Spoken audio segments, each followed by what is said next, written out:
So, the Quran, Surah 532, on that account, Cain slew Abel. We ordained for the children of Israel that if anyone slew a person, unless it be for murder, or for spreading mischief in the land, it would be as if he slew the whole people. And if anyone saved a life, it would be as if he saved the life of the whole people. Now in the Mishnah Sanhedrin, we find it said in the case of Cain, who murdered his brother, the voice of his brother's blood crieth out. Now this latter quote is a quote from the Bible, Genesis 4:10. And he says, it does not sayeth he hath blood in the singular, but bloods in the plural. Thou wast created in single in order to show that to him who kills a single individual, it should be reckoned that he has slain the whole race. But to him who has preserved the life of a single individual, it is counted that he has preserved the whole race. There is no connection between the previous verse, ayah 31, and that which we have just read, Surah 532 above. What does the death of Abel by Cain have to do with the slaying or saving of the whole people? Nothing. Ironically, this ayah 32, in fact, supports the basis of the Old Testament hope for the finished work of Jesus, who was to take away the sins of the world, see John 1:29. Yet it doesn't flow from the verse which preceded it. So why is it here? If we were to turn to the Jewish Talmud again, this time to the Mishnah Sanhedrin chapter 4, verse 5, above on the right, to look at it, we will find where the author obtained his material and why he included it here. In this account, we read a rabbi's comments where he interprets the word blood to mean his own blood and the blood of his seed. Remember, this is nothing but the comment of a rabbi. It is his own interpretation, and one which is highly speculative at that. Therefore, it is rather interesting that he then goes on to comment on the plural word for blood. Yet this rabbi's comments are repeated almost word for word in the Quran in ayah 32 of Surah 5. How is it that a rabbi's comments on the biblical text, the muses of a mere human being, become a Quranic holy writ and attributed to God? Did Allah learn something from the rabbi, or was it Muhammad or a later author who learned this admonition from the rabbi's writings? The only conclusion is that the latter is the case. Okay. He makes a lot of typos in this, because there is no connection between the narrative concerning the killing of Cain in the Quran, ayah 31, and the subsequent verse about the whole human race, ayah 32. It is only when we read the Mishnah Sanhedrin that we find the connection between these two stories, a rabbi's exposition of a biblical verse and a core word. The reason why this connection is lacking in the Quran is now easy to understand. The author of Surah 5 simply did not know the context in which the rabbi was talking, and therefore was not aware that these were merely comments on the biblical text and not from the Bible itself. He simply added them to the Quran, repeating what he had heard without understanding the implication. Certainly it didn't come from Muhammad. It is rather ironic that in Surah 25:4-5, this very charge of haphazard plagiarism is leveled at the Muhammad by the unbelievers in Medina. But the unbelievers say not, is this but a lie which he has forged, talking about Muhammad, and others have helped him at it.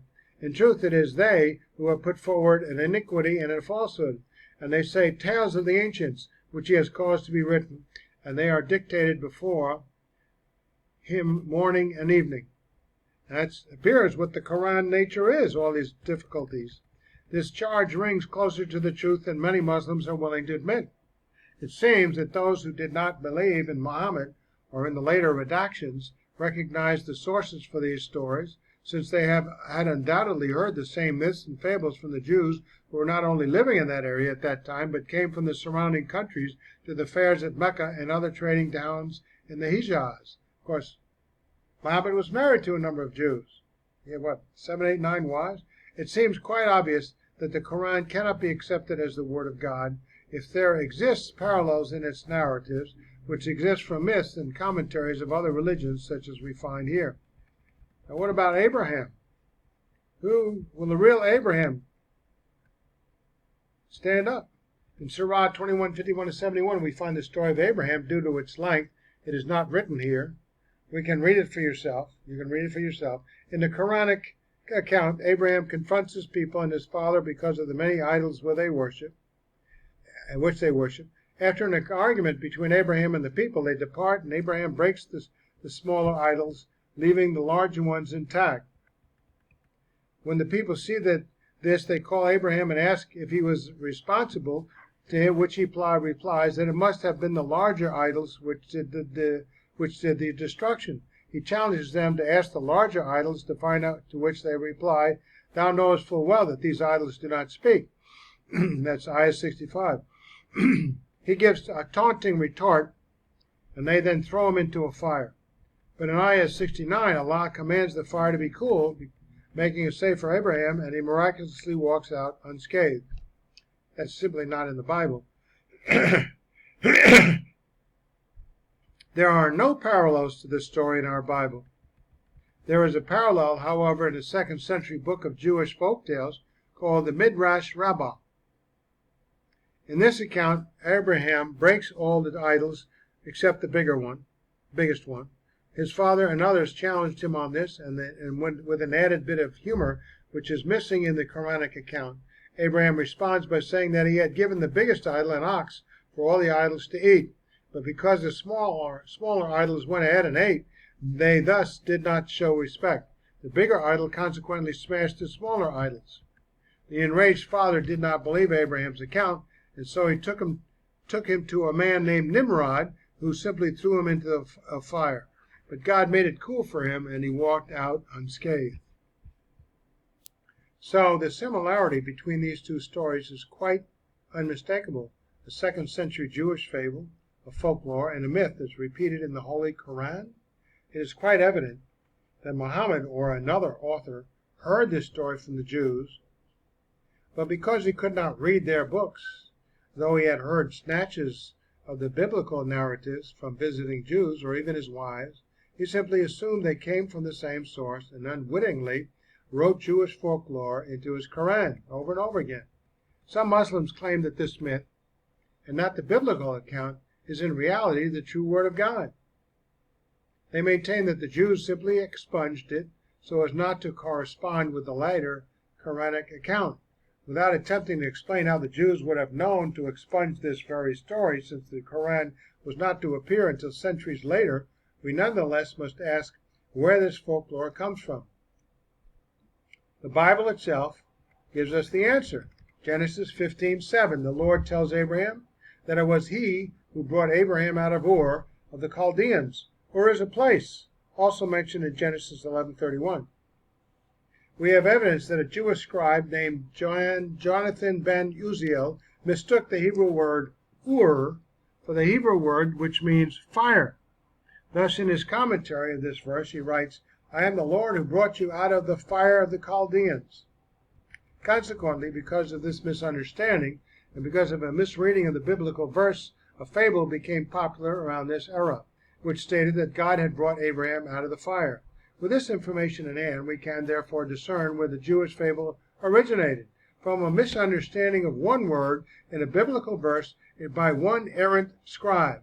Yet somehow this errant understanding found its way into God's holy word in the Quran. I use the words quotation there, quote unquote.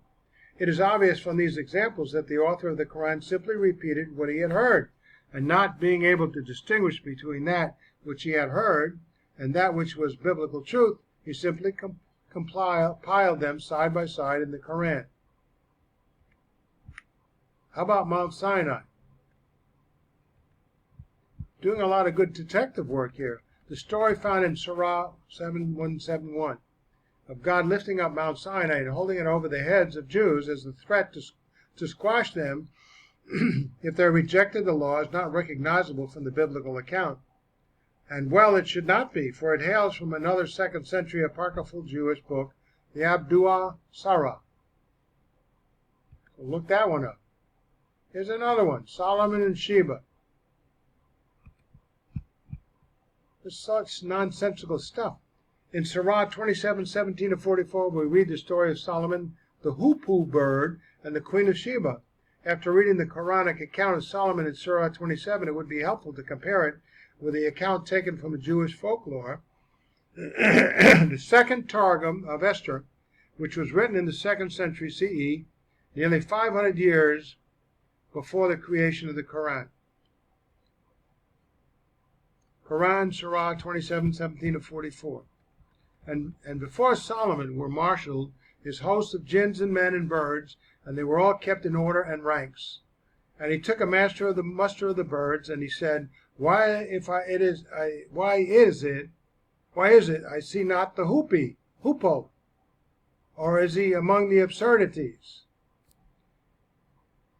So he says, Why is it I see not the hoopoe? Or is he among the absentees? I will certainly punish him with a severe penalty or execute him, unless he bring me a clear reason for absence. But the hoopoe, I guess it's hoopoe, tarried not far, and he came up and said, I have compassed territory which thou hast not compassed, and I have come to thee from Saba with tidings true. I found there a woman ruling over them and provided with every requisite, and she has a magnificent throne. Solomon said, Soon shall we see whether thou hast told the truth or lied. Go thou with this letter of mine and deliver it to them. Then draw back from them, and wait to see what answer they return. The queen said, Ye chiefs, here is delivered to me a letter worthy of respect. It is from Solomon, and is as follows, In the name of Allah, most gracious, most merciful, be ye not arrogant against me, but come to me in submission to the true religion. She said, Ye chiefs, advise me in this, my affair. No affair have I decided except in your presence. They said, We are endued with strength and given to vehement war, but the command is with thee, so consider what thou wilt command. She said, But I am going to send him a present, and wait to see with what answer return my ambassadors. So when she arrived, she was asked to enter the lofty palace, but when she saw it, she thought it was a lake of water, and she tucked up her skirt, and uncovering the legs, she said, This is but a palace paved smooth with slabs of glass. All right, the second Targum of Esther. Solomon gave orders, I will send king and armies against thee of jinn beasts of the land of the birds of the air. Just then the red cock, a bird, enjoying itself, could not be found. King Solomon said that they should seize it and bring it by force, and indeed he sought to kill it. But just then the cock appeared in the presence of the king and said, I had seen the whole world, and know the city and kingdom of Sheba, which is not subject to thee, my lord king. They are ruled by a woman called the Queen of Sheba. Then I found the fortified city in the east lands, Sheba, and around it are stones of gold and silver in the streets. By chance the Queen of Sheba was out in the morning worshipping the sea. The scribes prepared a letter which was placed under the bird's wing, and away it flew, and it reached the fort of Sheba. Seeing the letter under its wing, Sheba opened it and read it. King Solomon sends to you his salams. Now if it please thee, to come and ask after my welfare, I will set thee high above all. But if it please thee not, I will send kings and armies against thee. The Queen of Sheba heard it. She tore her garments, and sending her for her nobles, asked their advice. They knew not Solomon, but advised her to send vessels by the sea, full of beautiful ornaments and gems, also to send a letter to him. When at last she came, Solomon sent the messenger to meet her. Solomon, hearing she had come, and arose and sat down in the palace of glass. When the Queen of Sheba saw it, she thought the glass floor was water, and so in crossing over lifted up her garments. When Solomon, seeing the hair about her legs, he cried out to her. It is rather obvious, once you have read the two accounts above, where the author of the story of Solomon and Sheba in the Quran obtained his data. These two stories are uncannily similar. The jinns, the birds, and in particular the messenger bird, which he couldn't at first find, and then used a liaison between himself and the Queen of Sheba, along with the letter and the glass floor, are unique to these two accounts. One will not find these parallels in the biblical passages at all. Kind of nonsensical.